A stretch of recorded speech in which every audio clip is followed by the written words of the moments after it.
ঢাকায় অবস্থিত মিশর দূতাবাস জানিয়েছে, নির্দিষ্ট কিছু শর্ত পূরণের মাধ্যমে বাংলাদেশি পাসপোর্টধারীরা কায়রো আন্তর্জাতিক বিমানবন্দরে ভিসা অন অ্যারাইভাল সুবিধা গ্রহণ করতে পারবেন। সোমবার ৪ আগস্ট দূতাবাসের ফেসবুক পেজে প্রকাশিত এক বিজ্ঞপ্তিতে এ তথ্য জানানো হয়। বিজ্ঞপ্তিতে বলা হয়েছে, বাংলাদেশি যাত্রীর পাসপোর্টের মেয়াদ কমপক্ষে ৬ মাস থাকতে হবে এবং যুক্তরাষ্ট্র, শেনজেনভুক্ত দেশ, অস্ট্রেলিয়া, যুক্তরাজ্য, জাপান, কানাডা অথবা নিউজিল্যান্ডের বৈধ ও ব্যবহৃত ভিসা থাকতে হবে। এছাড়া ফিরতি টিকিট এবং ব্যাংক অ্যাকাউন্টে ন্যূনতম ৫,০০০ মার্কিন ডলার থাকার শর্ত রয়েছে।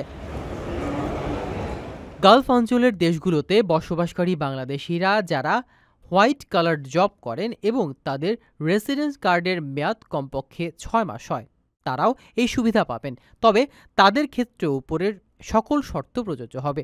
বিমানবন্দরে যাচাই বাছাই শেষে আবেদনকারীদের ২৫ মার্কিন ডলার ফি প্রদান করা হবে। মিশর দূতাবাস ভ্রমণের পূর্বে নির্দেশিকাগুলো ভালোভাবে পড়ার আহ্বান জানিয়েছে, যাতে কোনো ধরনের বিভ্রান্তি বা সমস্যা এড়ানো যায়।